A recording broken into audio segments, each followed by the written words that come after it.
for the country, internally, externally.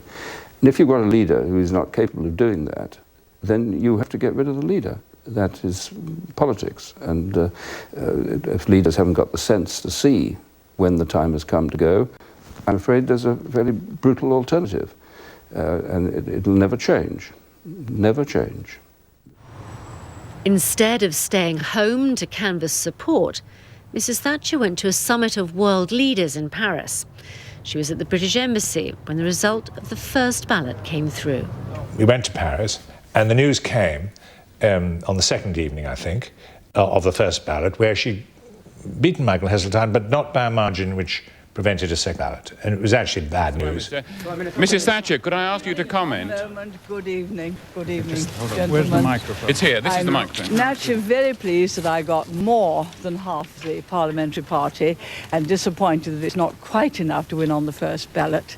So I confirm it is my intention to let my name go forward for the second ballot. We were due at a huge banquet at Versailles, and we sent a message to President Mitterrand saying the Prime Minister's got things she's got to do, she'll be a bit late, please start. When we eventually got there, which was, I think, well after 10 o'clock, they had not started. Out of courtesy, Mitterrand had held everything. She looked superb, and they all were amazed. It was the sort of buzz of the evening. And I actually felt, very proud for her and of her that night. It was a sort of a melancholy climax, really. I still thought she'd win. In fact, she'd been fatally wounded by not winning outright. It was when I was actually with some of the French main politicians that I learned that I had lost by one vote. And this was after nearly 11 years, when I had taken Britain from the slough of despond to the heights. It was the most difficult evening of my life. If you're in politics, you expect to be knifed in the back. In public, she put on a brave face. I fight on, I fight to win. In private, she decided to consult the cabinet one by one.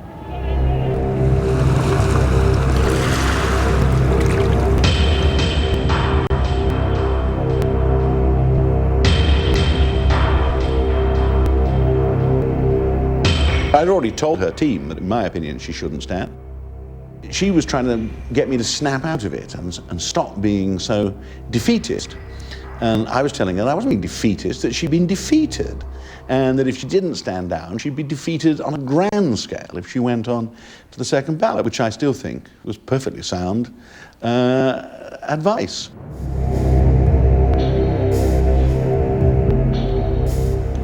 If she'd assembled the cabinet and said, look, you're all here because I asked you to join. Now I'm asking you to do something for me. She would not have got that reaction from the cabinet.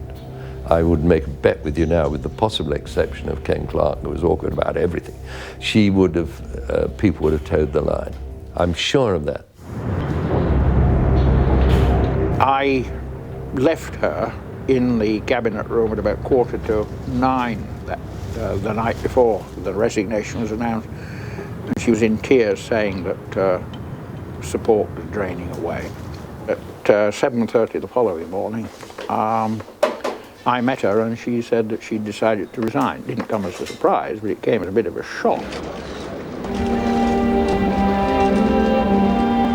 The final cabinet meeting was a very emotional occasion.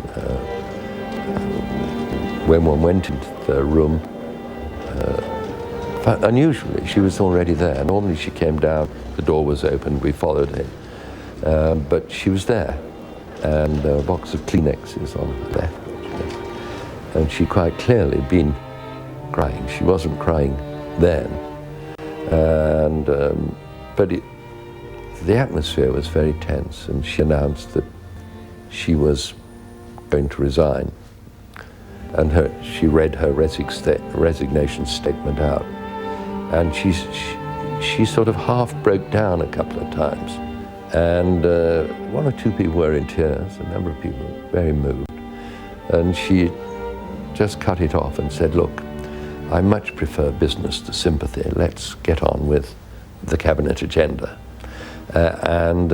So we got on. Somebody said, oh, we're going to pin regicide on Heseltine.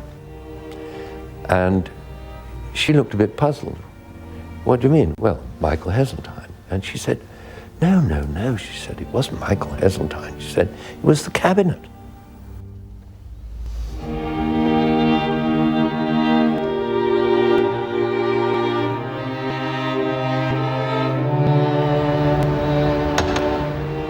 There was one other politician in Westminster who was sorry to see Margaret Thatcher go, but for rather different reasons. There were wild scenes in my office, and I said, let's have a drink tonight. But don't forget, we've just lost our biggest single electoral asset. So we're going to have to think it up and think it over. And that's what proved to be the case.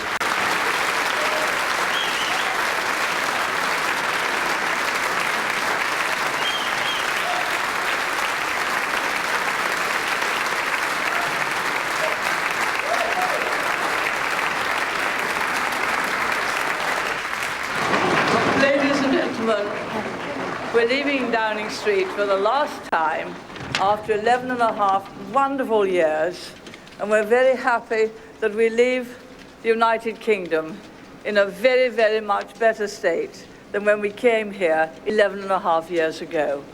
Thank you very much. Goodbye.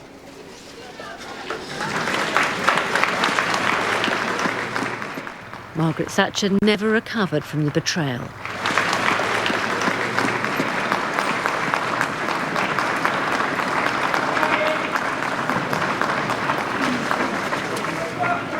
I don't think she ever had a happy moment after she ceased being Prime Minister. She had not lost an election.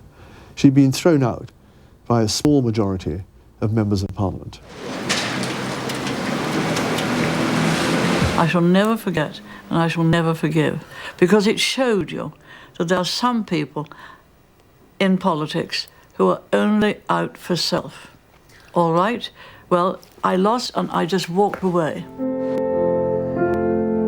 And so one of the Conservative Party's most successful leaders, one of the 20th century's most remarkable prime ministers, entered the twilight of her political career, making only occasional public performances. On my way here, I passed a local cinema, and it turns out that you were expecting me after all, for the billboards read, "The Mummy Returns."